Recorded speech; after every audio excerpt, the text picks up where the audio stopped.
Hi, and welcome to the digital job site where the boards are straight, the weather's great, and there really is a board stretcher.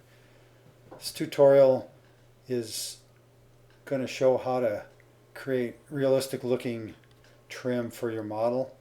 If you want a high level of detail for your model, this is some tips and tricks to work through the process to get great looking trim.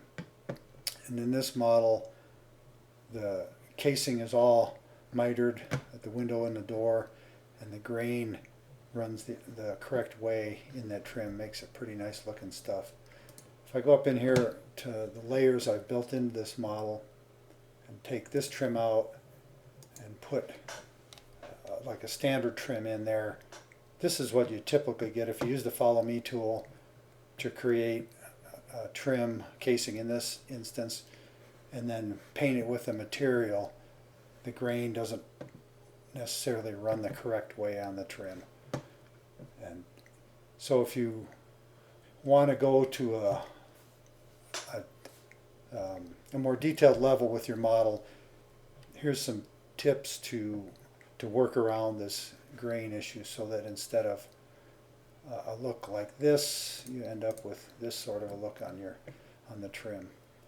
Like I say, if that level of detail isn't necessary, then this is just overkill. But if you want to take it a little farther, here's some tips to get this level of detail. So I'm going to shut this off, and I already created a generic window casing. This was just using a casing profile in the Follow Me tool, and if you use that process to create the casing, you can see this is just a group with all this geometry inside that group, and that's what you get when you use the Follow Me tool. So if you take a wood grain and paint it on the piece, it doesn't follow the direction of the trim, it just paints that wood grain on there generically. So to get away from that, we need to break this trim down into individual pieces. I'm just going to back up here, and actually I'll just hide that generic trim with the layer, and you'll notice that I've got a layer in here called Marvin Dynamic Windows, which are pretty cool. You can go on the component warehouse and search up Marvin Windows, and then with your dynamic components tool, this little finger here, click on the window and they open up. It's kind of neat anytime you click on those. The door isn't dynamic, so it doesn't open and close, but both the windows do. And chances are, if you're going to the level of detail in your model where the direction of the grain in your trim is important, then those dynamic components are a neat addition as well. So I'm going to start the process out and make some trim for this window. So I'll just grab the rectangle tool. Let's see, actually, back up. Earlier I created a casing profile. It's this little piece of geometry down here on the floor, and I'm going to want that here in a minute, so I'm going to select it and then going to go Control C, so that's on my clipboard. Then we'll take the rectangle tool and just draw a rectangle around this window, and I'm not worrying about the proper reveal here, I just want a rectangle. So now that I have that, I double click it, and then I right click and I make that a group so that this casing stays by itself. I double click to get into the group and delete that plane, which still leaves me with a rectangular line. So if we go Control V while we're in that group edit mode, then our little casing profile shows up. I'm going to drag it carefully. Sorry about the zooming in and out there. I'm going to grab it carefully by this corner. That's the corner that touches the window jamb. And I'm going to attach that to the rectangular line. And now if I triple click this, it selects everything within the group, the line and the casing. And here's a little trick. Hold down the Shift key and drag a box from upper left to lower right around that casing, and it deselects everything that's in the box. That's easier than going around and selecting all these lines individually. Anyways, the line will serve as a path. If we take the Follow Me tool and click this profile, voila, we have mitered casing going around the window. And that's our group. I've got the Move tool here. We can move that casing all around at once. And if we go to the materials and take a wood grain, it's just going to turn the grain all the same direction, which is what we're trying to avoid here. So I'm going to go back and then go into this group, and by dragging from upper left to lower right, I'll select just the top piece of trim, if I can say it that way. And actually, I'm going to take the side piece. I think it'll become apparent why after a little bit. So there's one piece of casing for this window. I'm going to just try something. Okay, I can paste that. We're going to have grain runs the right direction. Let me see. Let's see what happens if we grab this top piece and paste the same grain. Yeah, it's just going to run up and down. Okay, so we're going to go back. I recently switched from SketchUp 8 to SketchUp, basically SketchUp 9, which is called SketchUp Make, by the Trimble company that bought SketchUp from Google. And there's still a few little things that they've changed that I'm not aware of yet. Anyways, we've got this piece of geometry, this selection of geometry. I'm going to take the Move tool and then hit Control. I'm just going to move this in the green direction 10 inches by hitting 10 Enter.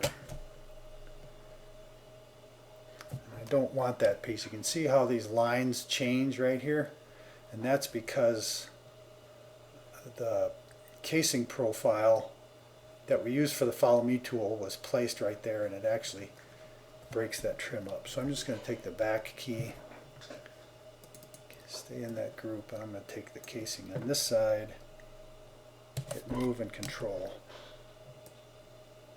I'm just going to move this 10 inches. So we can easily put it back. And you can see in this case that we've got the face of the trim, but there's pieces of it missing. On the Follow Me tool, it doesn't create a miter line here. It doesn't connect the back.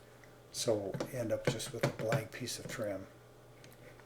So let's fill that in. There's other ways of doing this, but I'll just do it this way for this particular tutorial. I'm just going to connect these dots, these points,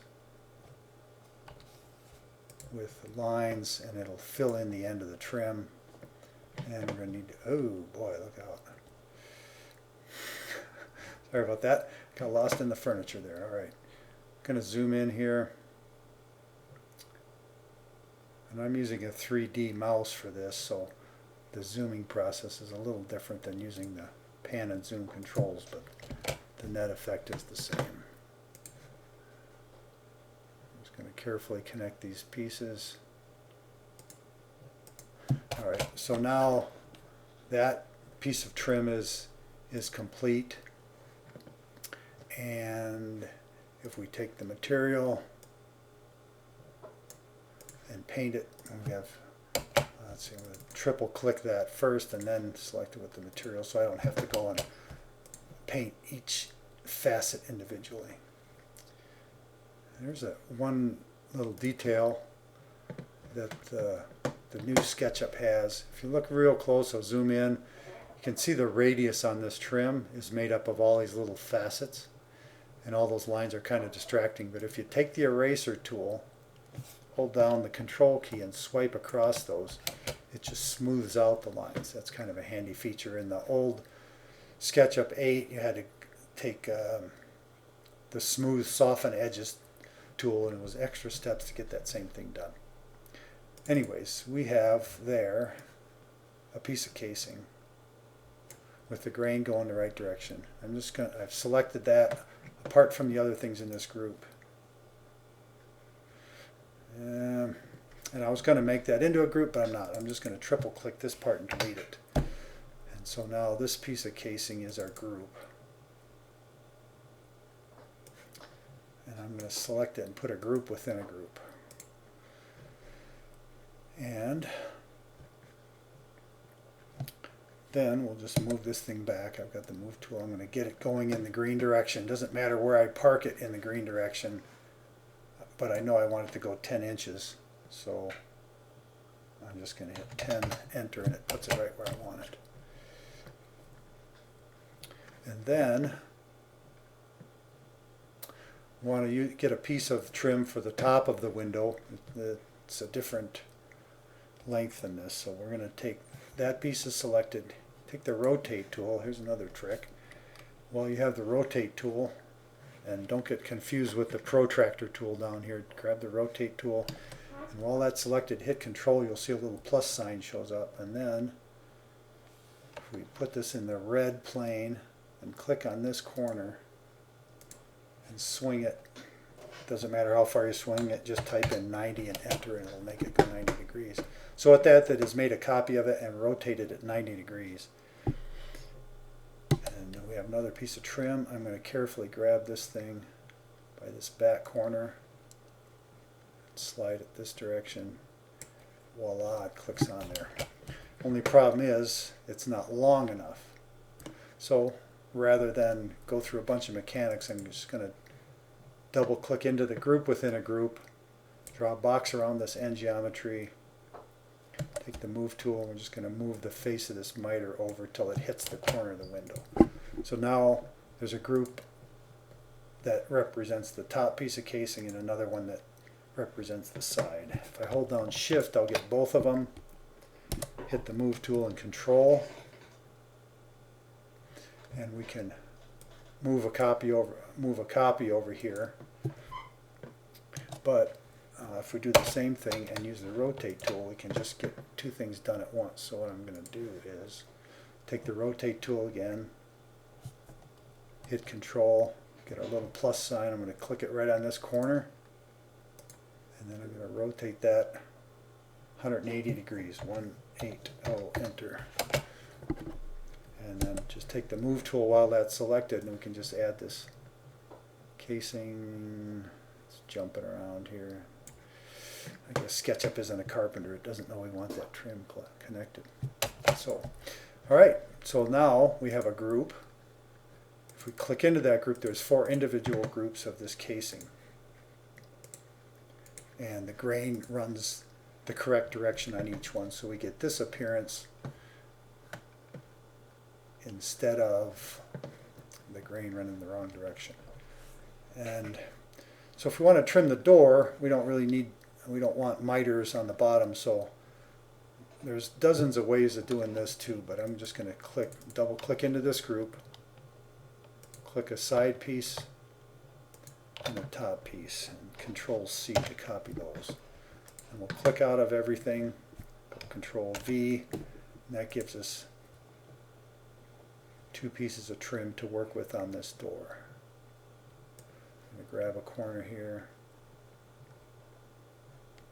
Let's see if we can get it to stick where we want it without too much fuss. Sometimes this will just drive you nuts with everything jumping around where you don't want it, which is doing to me right now. It's key though to pick points intentionally. I want this back corner where the trim comes together. Now if I hold the shift key and index on the front of that jam, I got it to stick there. Now I can just take the move key, move tool, and move this up.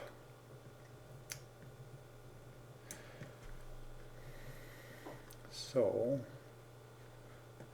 what I really want is this corner to be right at the corner of the door. There we go. And now I don't have to hold this piece of trim. I can take the move tool on any horizontal line. I want to move that horizontally 1/4 of an inch. So it's just following this other horizontal line. If I type 0.25, enter, it moved over a quarter of an inch. Now I can just pick a vertical line and get it going in the vertical direction, 0.25, enter. And now that those two pieces of trim are spaced with quarter-inch reveal off the door. All right. So the top piece with the double miter, I just double-click to get into that. I'll grab this. It's important to go from upper left to lower right. The difference is if you go from upper right to lower left, it selects everything the dotted line touches, or the dotted box. But if you go from upper left to lower right, it just selects everything that's completely within the box, so it doesn't select any of these other lines, just the very end. Now I can take the move tool and grab the back corner of this trim, and I'm going to slide it in this direction. Hold down the shift key and index it to the side of the door. Jam. And then I'll slide it back over this way, 0.25, enter. So it makes that piece of trim the right width. And it looks like in the process of moving that side to side, I slid the trim back. Let me see if that's the case. So I'm going to select these two pieces of trim, take the move tool, I'm going to move it out in the red direction, grab the back corner, hold shift, and then once it's going in the red direction, I'm going to hold shift and index the face of the door. So now the trim is laying on the face. And I'm fumbling around there a little bit, but maybe that'll help you in working through this when these things don't behave. Sometimes you have to take a few other steps to get it to behave, for things to go where you want them to, because it can be really frustrating when they don't. Okay, so now the top piece is good. We're going to need to make a left and a right piece of casing. So I'm going to take this, I'm going to right click and explode it, and right click again, I'm going to make it a component, and I'm just going to put casing leg. So we've taken the group geometry, blew it up, and then recreated it as a casing leg, and you'll see why in a second here. So now this is a component. We'll go through this a little bit. If we I selected this top piece. If I right click it, I'll get the entity info box, which will be up here, and it shows you that that's a solid group and there's one in the model. If we click this piece, it's a solid component one in the model. It's called casing leg. So if you forget the steps you've taken, you can go back and figure out what you did. So we want one casing leg on either side of the door, but rather than make a component for a left casing leg and right casing leg, I'm just going to take this one, take the move tool and hit control and grab this back corner, just slide it over to the other side of the door, like that. And then we're going to take the scale tool, which puts a grid around this with handles, and we want to turn this thing inside out, make a reverse of it. So if I grab the middle handle on the side, not the corner handles, but the middle one, and then drag it through itself, you can see how it, I'll zoom out, you can see how it's zooming it left and right, and what we want is -1. If you can't get it to land on -1, just drop it wherever you want to and just type -1 or -1, enter, and you've got a reverse image of it. And you'll see that I made a mistake there because I wanted to move a copy of that trim, which I didn't. I forgot to hit control, so I'm just going to put it back where it started from. It's selected, hit move, and then control so that it moves a copy. There we go. So we got a copy moved over there. Take the scale tool, take the middle handle, and push it through itself to get a -1. There we go, we got -1. So now those are both components. If you look in the entity input box, now there's 2 of those components in here. All right, so we only have to work on one. And we want this, the miter to be gone. We want a nice flat fit to the floor there. So just going to draw a rectangle on the floor. It's jumping around. I'm just going to hit the back button and try to draw another rectangle on the floor, see if it'll do it for me. Okay. It's not going to cooperate. It gets confused when I bring it by the wall, so I'm going to double click that square and then use the move tool to put it right where I want it on the floor. And we'll use the move tool again to just raise that up in the blue direction. Just want it to come straight up. There we go. And it doesn't matter where you put it on this casing. Okay, this is how you, one way of cutting trim in SketchUp. All right, so if I triple click this,